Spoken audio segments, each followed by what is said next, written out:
ప్రస్తుతం తెలుగు సినిమా ఇండస్ట్రీలో సీనియర్ హీరోలలో ఎక్కువగా స్నేహంగా ఉండేవారు అనగానే టక్కున గుర్తొచ్చేది ఇద్దరు. వారు ఒకరు మెగాస్టార్ చిరంజీవి, మరొకరు అక్కినేని నాగార్జున. వీళ్ళిద్దరూ ఎంతో స్నేహభావంగా, అన్యోన్యంగా ఉంటారు.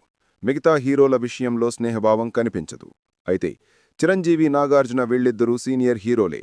చాలా కాలం నుండి సినిమాల్లో దాదాపు 30 సంవత్సరాల నుండి వీళ్ళిద్దరు సినిమాల మధ్య బాక్సాఫీస్ వార్ జరిగింది. ఎక్కువగా వారం రోజుల గ్యాప్లో, 2 వారాల గ్యాప్లో జరిగాయి. పాత రోజుల్లో సినిమాలు 100 రోజులు, 200 రోజులు, 300 రోజులు ఆడేవి. అందుకే వారం 2 వారాలు పెద్ద తేడా లేదు. ఒకసారి మాత్రం సేమ్ డేట్ నాడు విడుదలయ్యాయి 2 చిత్రాలు. అలా 10 సినిమాలు వీళ్ళిద్దరి మధ్య బాక్సాఫీస్ క్లాష్ ఏర్పడింది. మరి ఈ 10 సినిమాల్లో ఎవరు ఎక్కువ విజయాలు సాధించారు? వీళ్ల సినిమాలు ఏ సంవత్సరంలో పోటీ పడ్డాయి? బడ్జెట్ ఎంత, కలెక్షన్స్ ఎంత అన్న వివరాలు పూర్తిగా చూద్దాం. మీరు మాత్రం ఈ ఛానల్ను మొదటిసారి చూస్తున్నట్లయితే ఈ ఛానల్ను సబ్స్క్రైబ్ చేసుకోండి. వీడియో నచ్చితే లైక్ చేయండి, షేర్ చేయండి, కామెంట్ చేయండి. ఇక వీడియోలోకి వెళదాం. మొదటిసారి నాగార్జున చిరంజీవి బాక్సాఫీస్ వద్ద తలపడ్డది 1986వ సంవత్సరంలో. చిరంజీవి వేట సినిమాతో నాగార్జున్ విక్రమ్ మూవీ. 1986 మే 23న విడుదలైంది. ఈ సినిమా బడ్జెట్ 50 లక్షలు, వసూలు చేసింది 80 లక్షలు. హిట్గా నిలిచింది ఈ మూవీ బాక్సాఫీస్ వద్ద. అదేవిధంగా చిరంజీవి వేట మూవీ 1986 మే 28న విడుదలైంది. సరిగ్గా వారం రోజుల తర్వాత విడుదలైంది ఈ సినిమా. ఈ సినిమా ₹1 కోటి బడ్జెట్తో నిర్మించారు. ఈ సినిమా వసూలు చేసింది మాత్రం 85 లక్షలు మాత్రమే. చిరంజీవి వేట సినిమా పరాజయం పాలైంది. మొదటిసారి క్లాసులో నాగార్జున్ విజయం సాధించాడు. ఇక రెండవసారి 1986లో అదే సంవత్సరంలో పోటీ పడ్డారు. చిరంజీవి చంటాబ్బాయి మూవీతో, నాగార్జున్ కెప్టెన్ నాగార్జున్ మూవీతో. చిరంజీవి పుట్టినరోజు చంటాబ్బాయి మూవీ ఆగస్టు 22, 1986లో విడుదలైంది. ఈ సినిమా బడ్జెట్ 80 లక్షలు. ఈ సినిమా వసూలు చేసింది 95 లక్షల గ్రాసు వసూలు చేసి హిట్గా నిలిచింది. ఇక Nagarjuna captain Nagarjun movie August 29న విడుదలైంది. చంటాబ్బాయి విడుదలైన వారం రోజుల తర్వాత విడుదలైంది. ఈ సినిమా బడ్జెట్ 60 లక్షలు.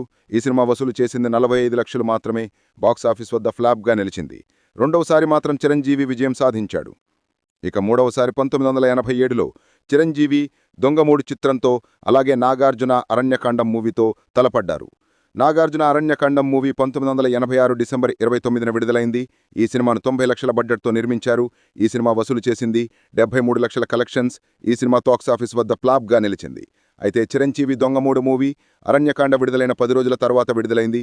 1987 జనవరి 9న విడుదలైంది. ఈ సినిమాను ₹1,35 లక్షల బడ్జెట్తో నిర్మించారు. ఈ మూవీ బాక్సాఫీస్ వద్ద ఈ సినిమా 3 కోట్లు వసూలు చేసింది.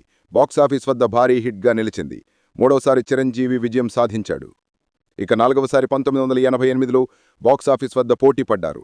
చిరంజీవి రుద్రవీణ మూవీతో, నాగార్జున ఆఖడి పోరాటంతో. నాగార్జున ఆఖడి పోరాటం మూవీ 1988 మార్చి 12న విడుదలైంది. ఈ సినిమాకు బడ్జెట్ 70 లక్షలు పెట్టారు. ఈ సినిమా వసూలు చేసింది ₹1,40 లక్షల గ్రాసు.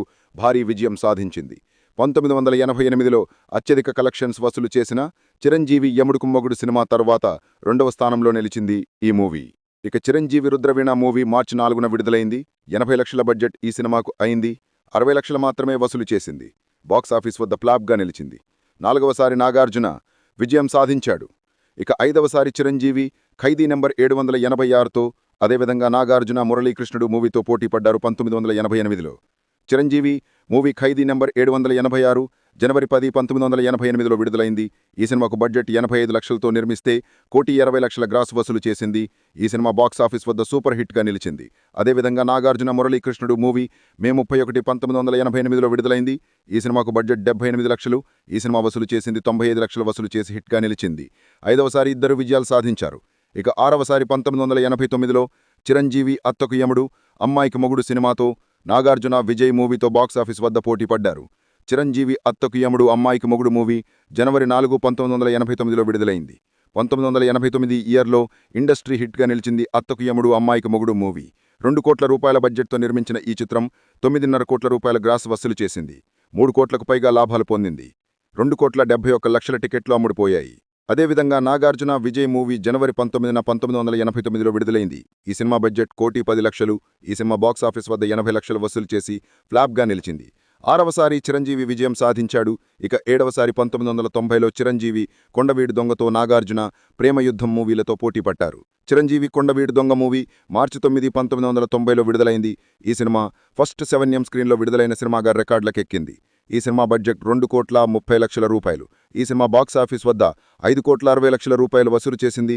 బాక్సాఫీస్ వద్ద బ్లాక్ బస్టర్ హిట్గా నిలిచింది. అదేవిధంగా నాగార్జున మూవీ ప్రేమయుద్ధం మూవీ మార్చి 23, 1990లో విడుదలైంది. ఈ సినిమా బడ్జెట్ 1,20,00,000. ఈ సినిమా వసూలు చేసింది 95 లక్షలు మాత్రమే.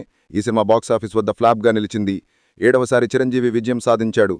ఇక 8వసారి 1994లో చిరంజీవి ముగ్గురు మొనగాళ్ల మూవీతో, అదేవిధంగా నాగార్జున గోవింద మూవీతో పోటీ తడ్డారు. చిరంజీవి ముగ్గురు మొనగాళ్ల మూవీ జనవరి 7, 1994లో విడుదలైంది. ఈ సినిమా బడ్జెట్ 2,70,00,000 రూపాయలు. వసూలు చేసింది 4 కోట్లు. ఈ సినిమా బాక్సాఫీస్ వద్ద హిట్గా నిలిచింది. నాగార్జున గోవింద మూవీ జనవరి 21, 1994లో విడుదలైంది. ఈ సినిమా 1,40,00,000తో తెరకెక్కింది. 1,10,00,000 మాత్రమే వసూలు చేసింది. బాక్సాఫీస్ వద్ద ఫ్లాప్గా నిలిచింది. 8వసారి చిరంజీవి విజయం సాధించాడు. 9వసారి 2006లో చిరంజీవి స్టాలిన్ మూవీతో, నాగార్జున బాస్ మూవీతో బాక్సాఫీస్ వద్ద ఎదురుపడ్డారు. చిరంజీవి స్టాలిన్ మూవీ సెప్టెంబర్ 20, 2006లో విడుదలైంది. ఈ సినిమా బడ్జెట్ 20 కోట్లు. ఈ సినిమా బాక్సాఫీస్ వద్ద 51 కోట్లు వసూలు చేసి హిట్గా నిలిచింది. ఇక Nagarjuna boss movie Chiranjeevi Stalin cinema విడుదలైన వారం రోజులకు సెప్టెంబర్ 27, 2006లో విడుదలైంది. బడ్జెట్ 18 కోట్లు. వసూలు చేసింది 11 కోట్లు. ఈ సినిమా బాక్సాఫీస్ వద్ద ఫ్లాప్గా నిలిచింది. 9వసారి చిరంజీవి విజయం సాధించాడు. ఇక 10వసారి 2022 చిరంజీవి గాడ్ ఫాదర్ మూవీతో, నాగార్జున ద గోస్ట్ మూవీతో పోటీ పడ్డారు. నాగార్జున గోస్ట్ మూవీ అక్టోబర్ 5, 2022లో విడుదలైంది. బడ్జెట్ 15 కోట్లు. ఈ సినిమా 8 కోట్లు మాత్రమే వసూలు చేసి బాక్సాఫీస్ వద్ద ఫ్లాప్గా నిలిచింది. Chiranjeevi God father movie same the ghost movie విడుదలైన రోజే అక్టోబర్ 5, 2022లో విడుదలైంది. బడ్జెట్ 90 కోట్లు. వసూలు చేసింది 108 కోట్లు. బాక్సాఫీస్ వద్ద యావరేజ్గా నిలిచింది. 10వసారి చిరంజీవి విజయం సాధించాడు. చిరంజీవి నాగార్జున మొత్తం 10 సార్లు బాక్సాఫీస్ వద్ద పోటీ పడితే, నాగార్జున 2 సార్లు, చిరంజీవి 7 సార్లు, ఒకసారి ఇద్దరు విజయం సాధించారు. వీళ్ళిద్దరు ఎక్కువగా పోటీలు పడడం మాత్రం 80s, 90sలోనే ఎక్కువగా జరిగింది. ఫైనల్గా వీళ్ళిద్దరు బాక్సాఫీస్ క్లాష్లో చిరంజీవి ఎక్కువగా విజయాలు సాధించాడు.